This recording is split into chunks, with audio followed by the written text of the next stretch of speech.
Purposely. Your life, God's purpose. Listen at onpurposely.com. Hello, everyone, and welcome to the Gospel Tech Podcast. My name is Nathan Sutherland, and this podcast is dedicated to helping families love God and use tech. We are kicking off today our Back to School series. We have a number of episodes planned so that we can have this conversation about what does it look like to love God, to use tech, and to do that practically in this season of returning back to school. In fact, we have 7 episodes planned where we will talk through. Well, today we're going to talk about how do we reset our tech expectations, and then we'll go through everything from how do we make tech safe at home to understanding social media, smartphones, video games, all that stuff, and do it in context to returning back to school. So today's conversation, we're going to talk through tool tech, drool tech, and reset. And at the end of the conversation, you are going to be able to understand these ideas and have some practical ways you can apply them with your own family in the context of heading back to school and looking at what does this look like for us to love God and use tech. So with no further ado, let's get this conversation started. Welcome to the Gospel Tech Podcast, a resource for parents who feel overwhelmed and outpaced as they raise healthy youth in a tech world. As an educator, parent, and tech user, I want to equip parents with the tools, resources, and confidence they need to raise kids who love God and use tech.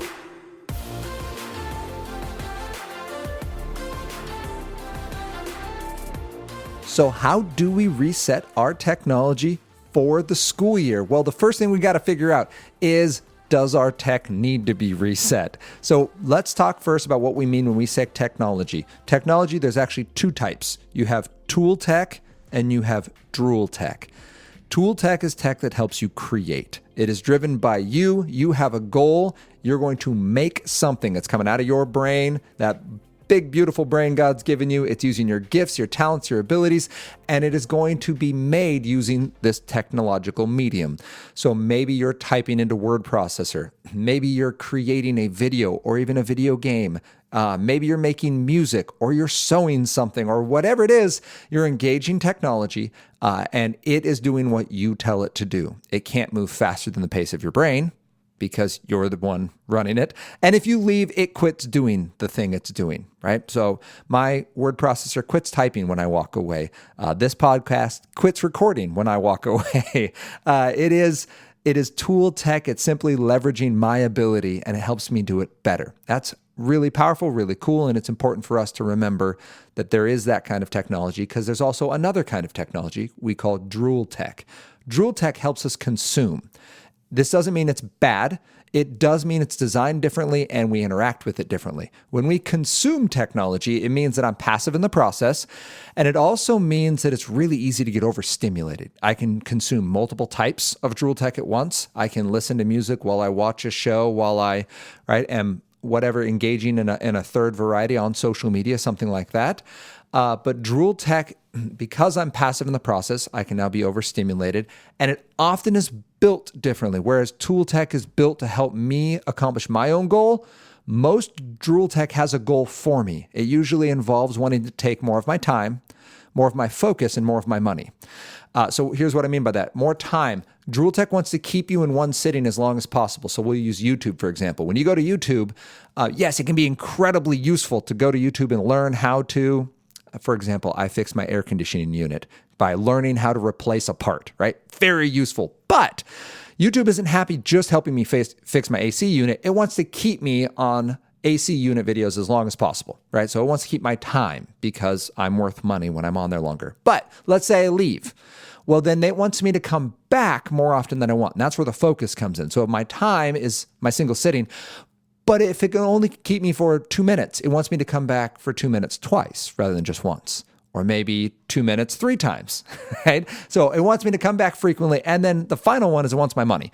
Either it wants me to purchase things because that's good for business, or it wants me to be worth more money, which comes back to the time and the focus. So drool tech tends to have a goal for us other than purely the goal that we showed up. I want to have fun. I want to enjoy this. I want to, just relax and not think about something. That's our goal going into most drool tech.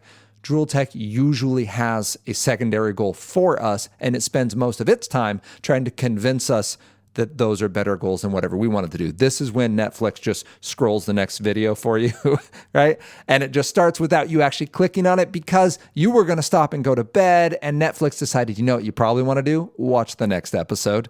And that's really important as we talk tool tech and drool tech. We want to keep it in mind that drool tech has another goal. How do you know then if it's a drool tech?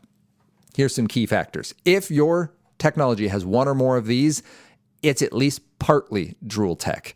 If it has notifications, meaning you weren't thinking about it and it reminded you that it exists, that's probably drool tech. If it has followers and likes, I guess one or the other, probably drool tech. It's getting buy-in through the social pressure and the desire we all have to belong and to be known. If there's a feed page, that means there's a bunch of information for you to check out that you didn't ask for. It's just being compiled based on your user preferences or on your search history. If it has infinite scroll, there is no bottom to it. It just keeps populating more info. If you can pull down on the screen and it gives you that little swirly circle and then pops up new information each time, it's probably drool tech. If there are points, levels, rewards, it's drool tech. So let's do a little comparison using those characteristics of drool tech against tool tech. There are really 4 types of drool tech. You have shows, so any kind of streaming service, video games, social media, and streaming music. So we have those categories. Now let's compare that to some kind of tool tech. And it looks a little bit like this. Let's say you have Microsoft Word or Mac Pages, and you are writing in that, you click save, and you close it.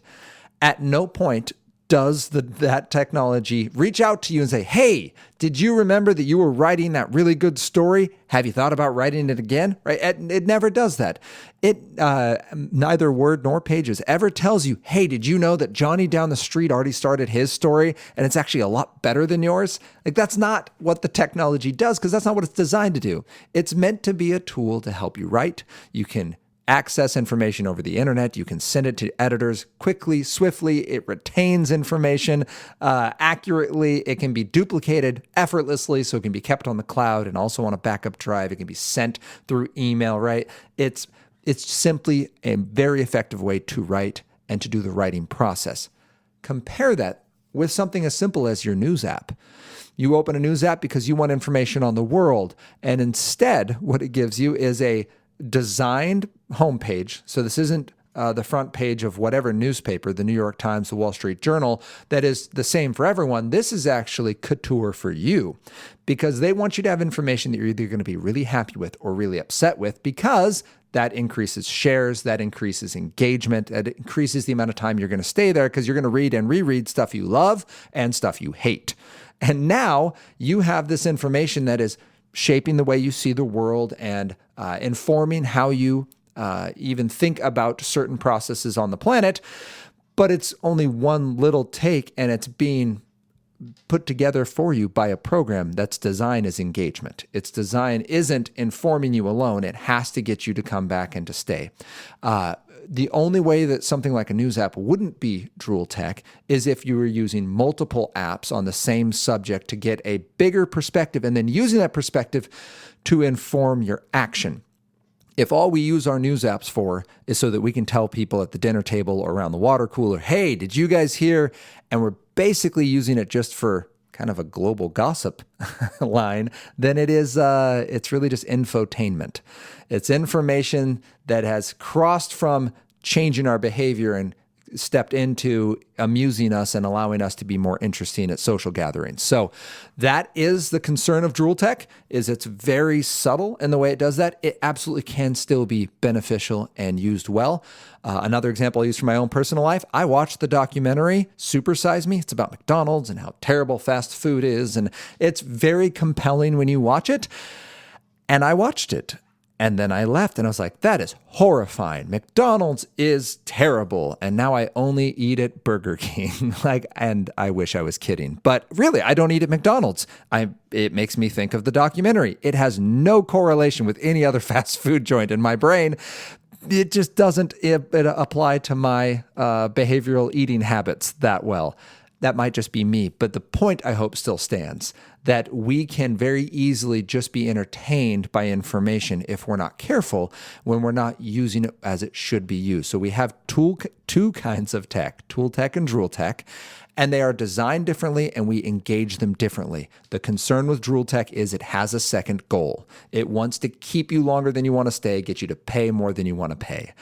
So we have time, focus, and income that drool tech is trying to get from you. It's usually doing that through some form of algorithm or machine learning, where it's watching what you do and then giving you more of what it thinks you want so that it can profit from you, okay? That's really important to know when we talk about going back to school with technology, because we got to know what technology we're using. If your child has only ever been doing word processing all summer, that's going to be a different conversation than if your child has been on social media or streaming networks or playing video games, right? Or listening to music independently. That is a different conversation. So now we step into, all right, what do we actually need to know about our technology? And really what we need to know about our tool and drool tech is simply the answer to one question. Does this technology make me, because I want us to start with our technology before we start with our children's, does this technology make me more present? Which is a hard word to answer sometimes, right? Like, what do you mean, Nathan? Does it make me more present? I mean this. Does this tech, whatever the tech is that you're using, that we're discussing, that we're looking at our child and asking the same question, say, does this tech leave me more energized, focused, and able to love and serve those around me? Okay, because it's really important. Some of us use our technology just because I need a moment to myself. I need a moment to escape. I need a moment to just decompress. A lot of us say that, and that is very important to recognize. We all need those things that help us decompress and step away from the craziness of a day or from a tense situation and just kind of get away for a moment so we can come back more whole. That's awesome. If it helps you do that, that's good. However, there are technology where we say, I need this. This is me time. This is my opportunity to get energized, whatever that is. But we need to ask, does it instead leave us more distracted, less satisfied, and unable to deal with the hurt and the brokenness in our lives and the world around us? Because in the Bible, we see Jesus escape for prayer frequently. We see him after healing people all day in Mark 1:35. He leaves the crowd and goes and prays. Before he chooses his disciples, Luke 6:12. It's a stressful situation, huge life choice here. You get 12 people. He prays and picks, Luke 6:12, he prays all night actually, and then selects his disciples. After feeding the 5,000, this massive event recorded in Matthew 14:23, he walks away from the crowd into the mountains and prays. Actually sends his disciples off, goes and prays by himself. Before he was arrested and killed, Matthew 26:36, he prays in the garden into the wee hours of the night, asking his friends to pray with him, but prays by himself and gets away to recharge and to do that work.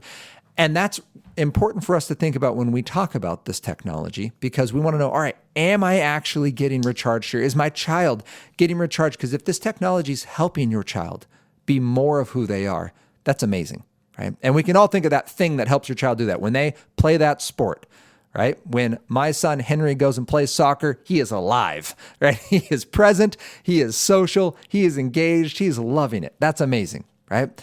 When my son Owen plays a board game, he is present and aware and alive. And you could ask him any question about that, and you're going to get more of Owen, not less of him. And when he walks away from it, it doesn't eat up his walking consciousness. He's not constantly fixated on this game. He's just healthy and well and excited because he got to do something he enjoyed doing, right? And for Hadley, that would be a dance party. Hadley's 3, and a dance party brings out everything that is Hadley. She loves putting on her fanciest clothes and putting on music and dancing around the room. She could even get both of her brothers to join her, which, if you know them, is a feat. That's not something they've ever done on their own. So we can see those activities that bring that out in our children. How then do we know if this technology is doing it? And this is where the reset part of today's conversation comes in. Reset is not just talking about starting again with our technology. It's actually an acronym that I've made. So when we talk about, is this tech healthful? Is it helping us be more present? The answer to that can be found in a reset. We look at this technology and we say, does this tech help or hinder? Does it improve or impede my relationships and responsibilities, my emotions, my sleep, my enjoyment, and my time? If the tech improves every one of those, I have better relationships and responsibilities, or I am better with my responsibilities. I have better enjoyment, I have better sleep, I have better emotional support and stability, and I'm better with my time because of this technology. We are awesome. We're doing great. Okay, there's no reason to be concerned about that. It is simply a way that we are going about our lives. So I have a smartphone. My smartphone helps me with those 5 things. Then we're all good.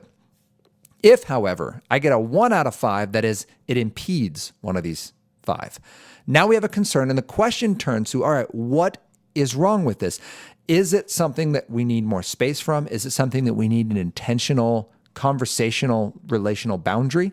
Right? Meaning, hey, maybe we need to put our phones away at X o'clock, right? We need to get our phones away from the dinner table. We need to put our phones in a safe spot when they come home so that while they're wonderful to help us with our daily lives, they're not distracting from our relationships and our responsibilities. Whatever it might be for your family, it's not simply about winning this conversation. So I gave a reset and now I have the right answer and now you can't argue with me anymore. Instead, it's, all right, I've done a reset and I have a point of concern. It looks like, son or daughter of mine, your emotions are impacted by this app, by this game, by this music, by this show. It seems like when you engage this thing, you come back more distraught or more distracted or more whatever that negative attribute is in one of those 5 categories. And now we have a talking point, because the purpose of parenting with the gospel in technology isn't so you can win, right? The purpose is so you can show the need for more of the gospel. The gospel is the good news that God saves sinners. And we already recognize that. If we love Jesus, it's because we recognize our need. So having these conversations then isn't about winning or proving someone has a need. We're aware of that. It's the whole purpose of the gospel in the first place. Instead, say, hey, this thing seems to be problematic and I love you. So how in love can I help this conversation move forward? Help find the root of this. Maybe technology is the issue. Maybe technology is just a symptom and something else is going on. And we keep turning to tech because this other problem makes it so that we can't progress, right? We can't process properly. And that's where we can lovingly step in. So, mom and dad, grandma, grandpa, young person listening to this right now, what we need to recognize in doing a reset is our goal at the end of the day is using our time well, using our resource well. In Galatians 2:20 and 21, Paul says, I've been crucified with Christ, and it is no longer I who live, but Christ lives in me. And the life I now live in the flesh, I live by faith in the Son of God who loved me and gave himself up for me. Our point in doing a reset as we look towards school isn't just, hey, you need to get straight A's, therefore get rid of this technology. Nope. The point isn't even, hey, drool tech, it's always going to distract you and make you bad, therefore get rid of it. It's not actually the point. The point is, in Christ, we have been given life that is no longer our own. We are made new creations, and our lives now belong to Christ. So that means our time does too. And the time we have, we want to see it used to glorify God. We want to see it used to make much of his name, and that is the reason we have this time. It's for the good works God prepared beforehand for us to do, as Ephesians 2:10 tells us. So when we are thinking through technology, we know there's tool and drool tech. We know tool tech helps us create, drool tech helps us consume, and it often has a second goal that makes it concerning sometimes. But we also have the reset tool. We have the ability to say, but is it actually impacting our relationships and responsibilities, our emotions, our sleep, our enjoyment, our time? And if it is, well then, let's start those loving conversations. If it's not, then maybe it's just technology and it can stay as is, and we can keep building that trust in the digital world and in those relationships. We've been trustworthy with the little things. Now we can keep building towards the greater things. Mom and dad, grandma and papa, loving caregiver. This is the conversation that we're going to return to when we talk smartphones in a little bit, because we're going to show faithfulness in little things, even in non-digital things, before we step into those spaces. And when drool tech or even tool tech gets out of hand, we lovingly step in. We don't just keep letting it steamroll our young people into oblivion. We step in and say, no, we love you. These are steps we're going to take in this season to help you get healthful, be healthy, and be all God has called you to do, have, and be. So I guess the final piece for our takeaway today is a simple challenge. Part one is do a reset for yourself. Right? Look at your own tech life and say, does it improve or impede who I am and who God's calling me to be? The second would be ask your child to talk through it with you. Take a family member. You can do this as a full family, like dinner or on a car ride. You're going to a sport. This is a great way to do it because you're all facing the same direction. It doesn't feel like an interrogation. And specifically ask their feedback. Say, hey, here's the test or the assessment I gave myself.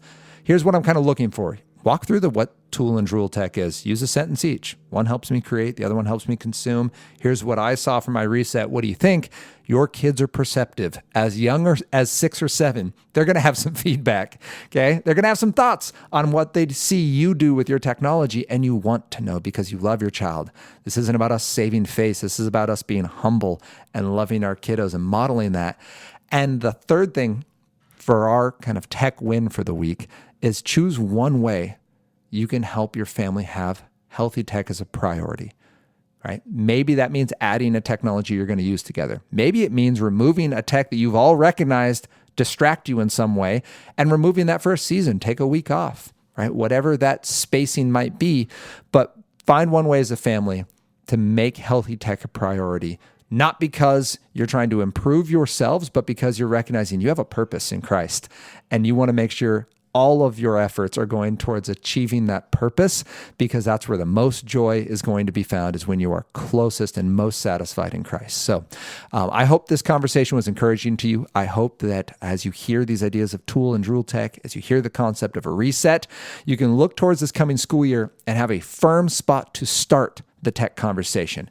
You can begin looking at the school year now and hope, recognizing, you know what? You are empowered to have tech conversations. You can talk to your little kiddos, your older kiddos about this, and you can begin to walk out the gospel in your daily tech life, because that's what we're called to do as followers in Christ. If this was encouraging to you, please share it with somebody.